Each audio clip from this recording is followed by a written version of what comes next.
Selamat malam teman-teman. Selamat jumpa lagi. Hari ini coba kita bahas SPT unifikasi. SPT masa PPH unifikasi. Apa yang dibahas? Ini ada catatan. SPT unifikasi ini pertama untuk peralihan ya. Peralihan ini untuk WP yang sebelumnya sudah menggunakan SPT unifikasi berdasarkan CAP wajib menggunakan SPT unifikasi ini mulai masa Januari 2022. Terus bagi mereka yang nggak ditunjuk kemarin tuh, selain ini nomor 1, penggunaan SPT unifikasi ini dapat pengguna SPT unifikasi ini dapat memilih penggunaan dilaksanakan mulai masa pajak Januari atau tidak, namun harus dilaksanakan mulai masa pajak April 2022. Jadi ini pilihannya mau April atau mau Januari gitu. Jika belum memilih masa pajak Januari, masih dapat pakai versi lama sampai Maret 2022. Jadi ada yang pakai ISPT, ada yang pakai EBUPOT. ISPT 4 ayat 2, EBUPOT kayaknya udah hampir semuanya. Jika telah menggunakan SPT unifikasi, maka seterusnya menggunakan SPT PPH unifikasi. Bagaimana jika memulai SPT unifikasi dari Maret? Ini berlaku surut ya. Berlaku surut selama masa pajak bersangkutan belum lapor. Jadi ada pilihan cuma Januari atau April.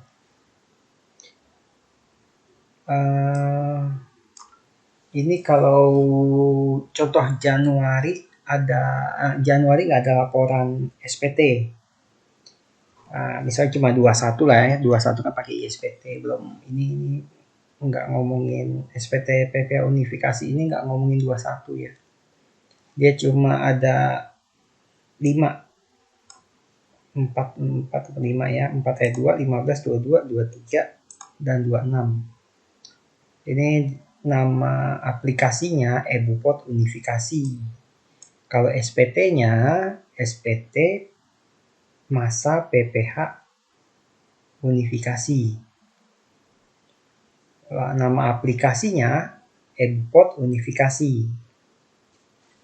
Pemotong atau pemungut PPH diwajibkan menggunakan SPT masa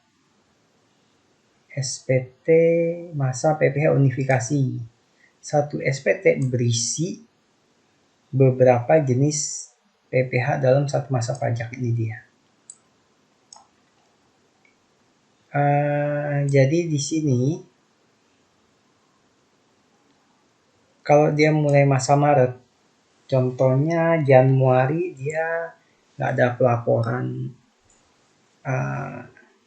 nggak ada pelaporan ISPT, EBUPOT, nggak ada pelaporan. Terus Februari nggak ada pelaporan. Nah, tiba-tiba dia Maret menggunakan SPT unifikasi. Maka kalau ada transaksi ternyatanya Maret udah lapor nih SPT unifikasi, sedangkan ada PPH 23 yang belum dipotong masa Januari, akhirnya dia bikin SPT di Januari. Ini pakainya SPT unifikasi. Menurut saya SPT unifikasi yang pakai kecuali dia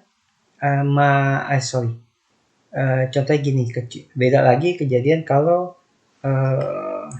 Januari dia pakai ISPT ya, atau EBUPOT lah ya, 23 EBUPOT. Kemudian Februari dia nggak ada pelaporan,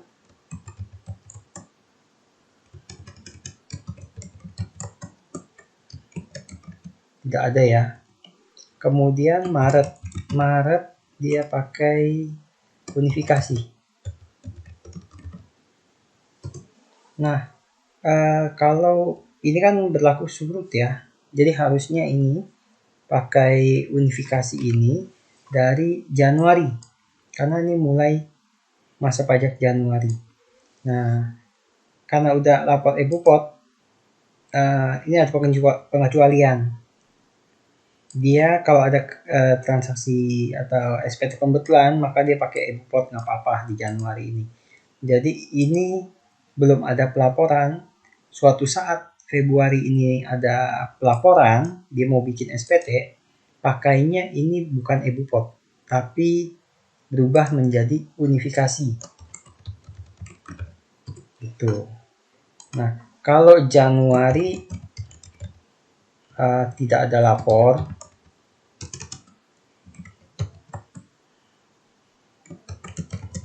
terus Februari tidak ada lapor,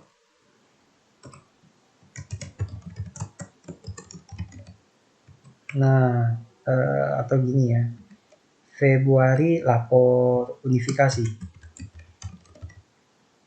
Nah, untuk berikutnya Maret udah tentu wajib unifikasi.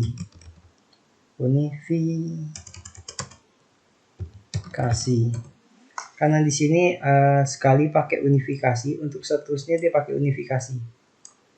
Nah, dalam hal ini Maret dia unifikasi, Februari dia unifikasi, Maret berikutnya pasti unifikasi. Nah, untuk sebelumnya karena nggak ada pelaporan EBUPOT, tetap ketarik suatu saat dia ada bukan pembetulan, dia ada yang seharusnya terutang di Januari dan dia mau bikin bukti potong di Januari, dia harusnya pakai unifikasi.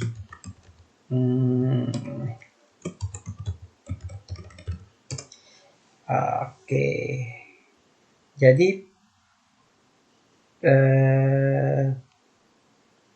contoh yang ini tambah lagi. Kalau dia mau pembetulan, dia pakai EBUPOT di sini. Oke, itu peralihannya kurang lebih itu ya. EBUPOT. Nah, untuk masa sebelumnya ke belakang itu dia sesuaikan dengan apa yang udah dilapor. Pelaporannya pakai ISPT atau EBUPOT. Unifikasi belum berlaku bagi WP yang ini ya, yang bukan yang udah ditentukan. Terus aplikasi tersebut mempunyai menu untuk membetulkan, membatalkan, dan menambahkan bukti potong. Bukti potong tetap dibuat dalam hal terdapat SKP. Oke, terdapat SKP PP23. Nah, ini yang baru ini. Kemarin-kemarin itu dia dikasih SKP, kita hanya membuat SSP 423, di atasnya bikin kode billingnya nama kita, tapi di bawahnya itu NPP pihak lain ya. Nah, untuk bukti potong sekarang unifikasi harus bikin bukti potong.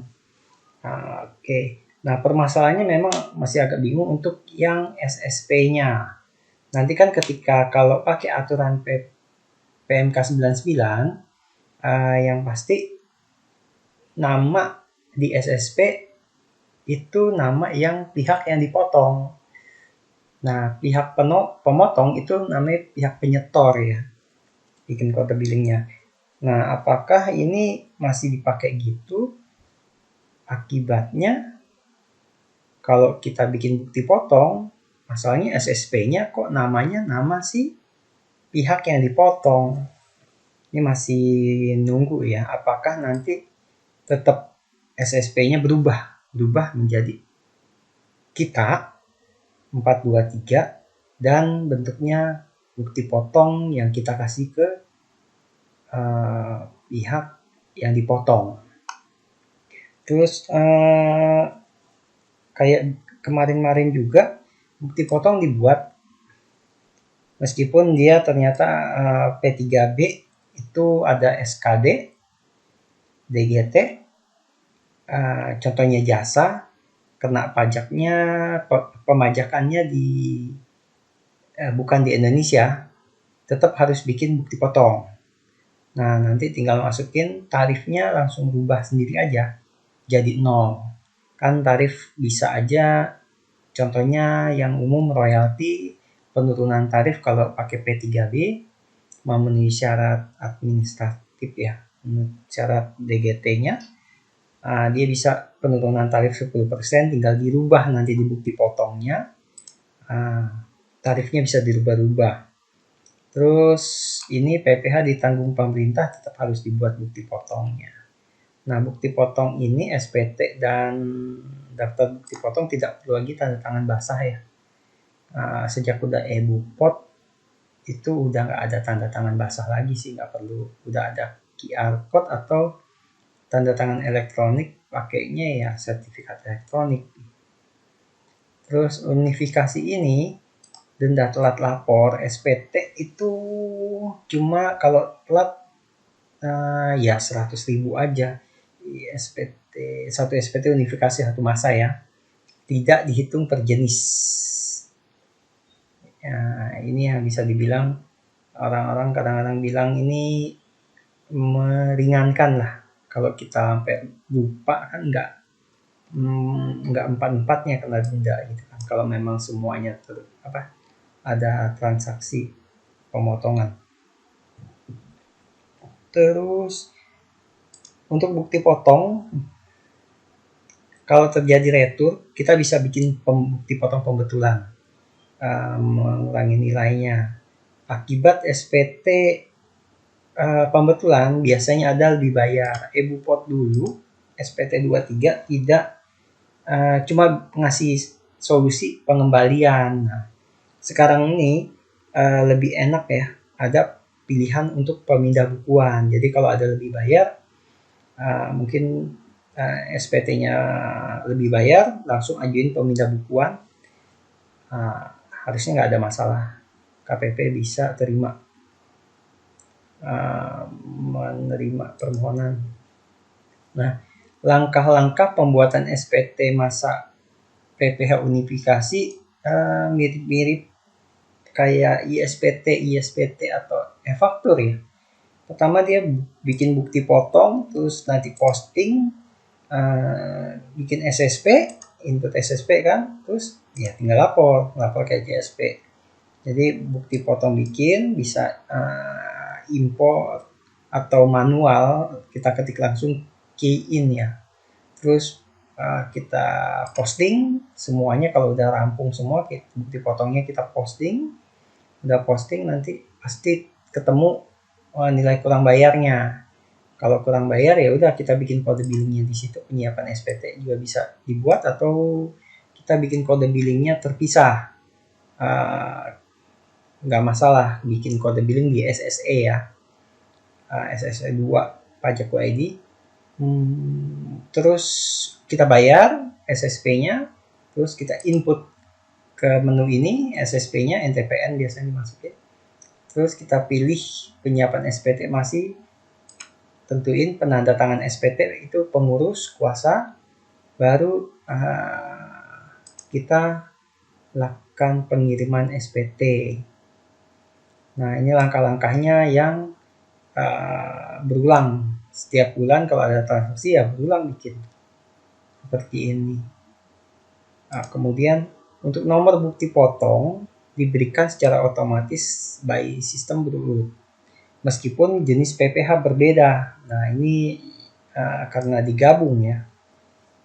Jadi lebih gampang apa gimana ya? PPH 21 PPH 23 nomornya 1. Terus ada lagi bikin bukti potong PPH 4 ayat 2 nomornya 2. Oke, mencantumkan nomor dan tanggal SKB. Ini udah biasa kalau ada SKB kita bikin bukti potong pasti diminta. Terus edit delete sebelum SPT disampaikan. Ini bisa kalau sudah disampaikan kita nggak bisa delete ya, adanya pembatalan. Nah, pembatalan bukti potong ini udah kayak e-faktur ya. E-faktur salah NPWP, nah, itu pembatalan. Nah, di e-Bupot unifikasi ini gitu juga perlakuannya. Salah identitas, udah pasti salah NPWP ya, karena ini langsung link. Maka pembatalan ya nanti DPP pasti jadi 0, PPH-nya jadi 0. Apalagi ini slide-nya presentasi untuk bisa ini ada lawan transaksi harus punya NPWP, NIK KTP atau WP luar negeri ini TIN ya, tax ID number, standar, apalagi yang baru apalagi ya, ini yang tadi nih transaksi dengan BPN guys, bikin bukti potong ya. Oke dapat 8 yang sampaikan. Nah ini contoh form pembetulan keterlambatan selesai. Turun ke bawah. Nah, untuk e-Bupot unifikasi ini adanya di DJP online ya. DJP online ini ada pasti kalau mau masuk ke DJP online harus punya EVIN. Daftar dulu EVIN, minta aktivasi EVIN ke KPP. Kalau yang belum punya, nah kalau udah punya dia minta EVIN tuh sama sertifikat elektronik. Sertifikat elektronik ini buat nanti lapor ya. Oke, dua hal itu yang penting. Nah ini untuk pertama kita pasti setting dulu siapa penanda tangan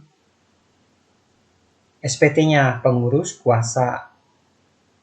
Nah baru ini yang looping nih.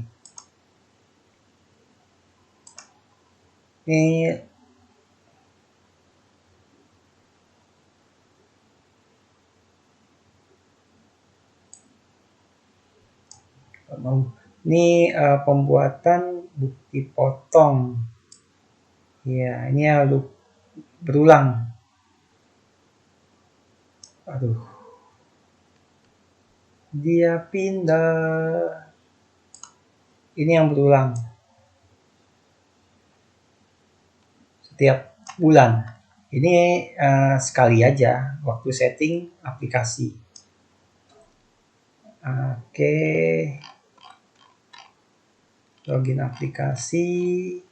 Ketika login kita pilihnya lapor ya. Nah, untuk lapor ini nanti munculnya ini yang kita pilih. e-Bupot unifikasi. Ini aplikasinya istilahnya. Berbasis web ya. Nah, untuk ini lapor dan muncul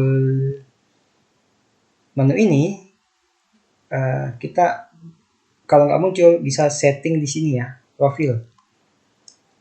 Nanti pilih e-Bupot unifikasi, centang, terus apa tuh, aplikasikan atau apa. Oke, nah nanti muncul seperti ini dashboard ya, keseluruhan. Nah, pertama setting penanda tangan dulu. Masukin NPWP atau nick. Contohnya yang ini istri kali ya, istri. Nggak, yang ikut NPWP suami, isi aja nicknya, istrinya. Ini akan langsung ngelink ke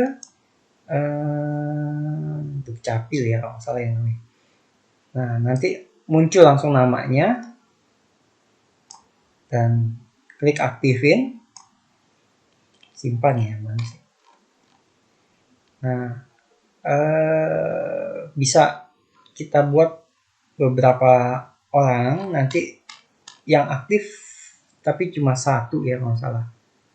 Ya tentuin aja siapa yang mau tantangan, nanti bisa pilih-pilih, bisa di mana yang mau diaktifin, mana yang enggak.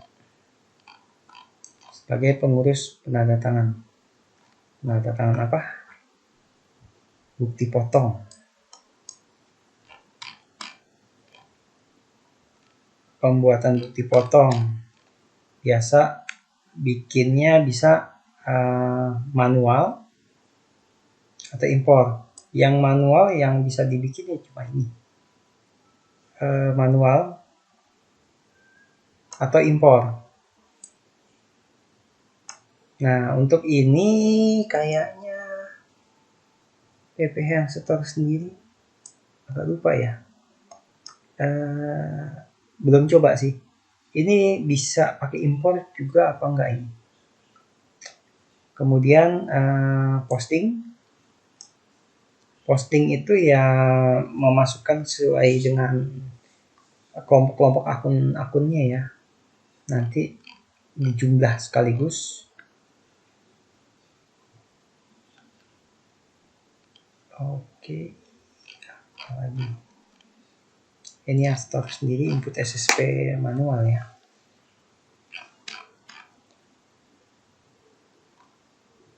Yang disetor, kemudian input, terus ini yang dipotong, siapa yang dipotong, terus pajak penghasilan yang dipotong, fasilitas, objek, outputnya apa, jasa apa gitu. Terus ini dasar dokumen ya, invoice, kwitansi, faktur pajak, terus identitas pemotong pajak. Ini nanti siapa yang mau tantangan faktur pajak, tinggal dipilih. Terus kalau ada kesalahan PBK atau pengembalian, terus pernyataan dicentang, kemudian simpan. Nah ini dia jasanya apa biasanya. Kalau dua-dua biasanya barang ya. Dengan fasilitas atau tanpa fasilitas.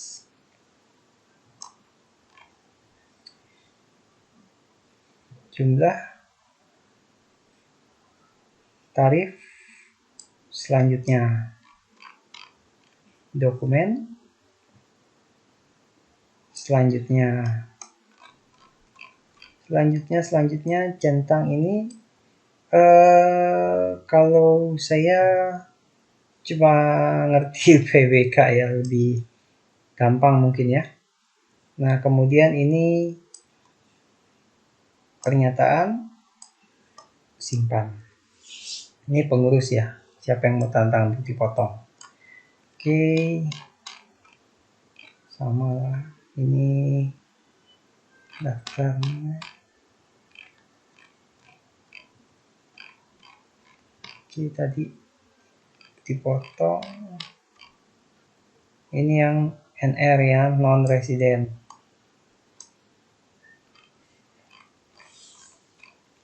WP luar negeri. Berikutnya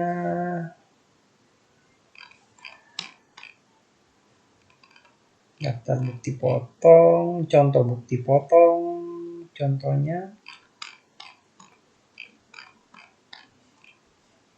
impor data PPh, ya. Tentukan tahun pajaknya, masa pajaknya, dan file Excel-nya. Dan perhatian di sini, nanti ketika unggah, dia akan progres memberikan hasil. Selama belum muncul sukses, kalau e-bookcode dulu ini jadi akan double ya, belum muncul keterangan sukses, diimpor lagi mungkin karena kok yang diimpor itu belum bilang berhasil atau sukses gitu, berhasil, sukses, atau gagal gitu. Karena kelamaan, coba lagi impor lagi, nah itu bisa double. Makanya di sini dikasih keterangan, jangan double ya, double upload. Posting,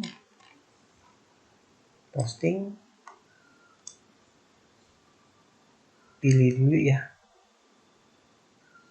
yang mau diposting yang mana.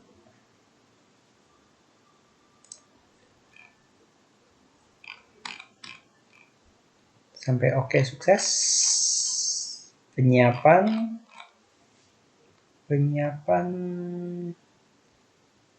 perekaman bukti pembayaran terdiri dari ini, rekam bukti penyetoran. Terus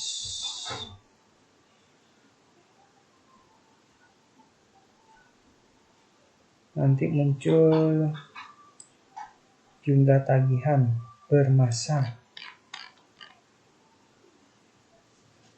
daftar tagihan, mau cetak, bikin kode billing atau enggak ya.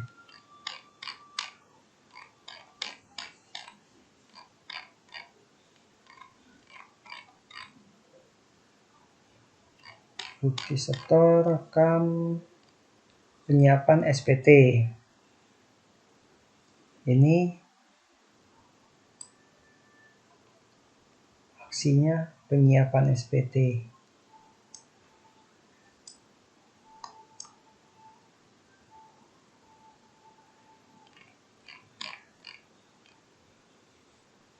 Ini dia ulang review ya. Ini bisa diisi.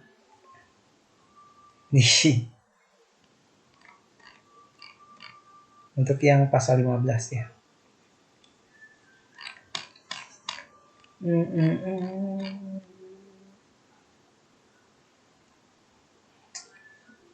Pengurus,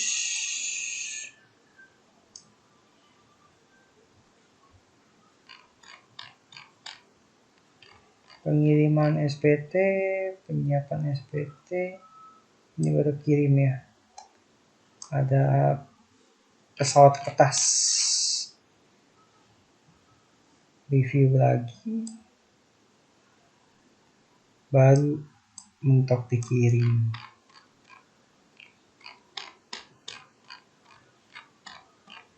Panjang perjalanannya.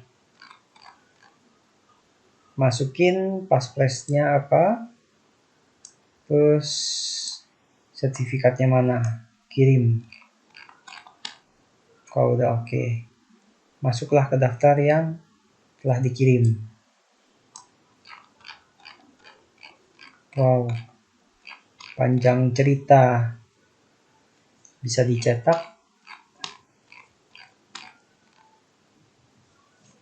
Selesai. Apalagi?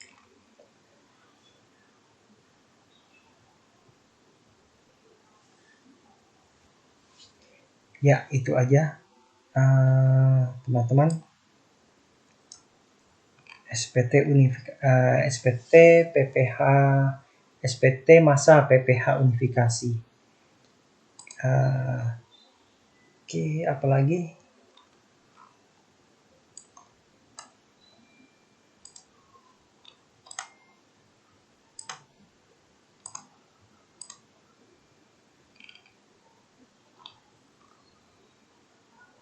Oke, itu aja. Selamat.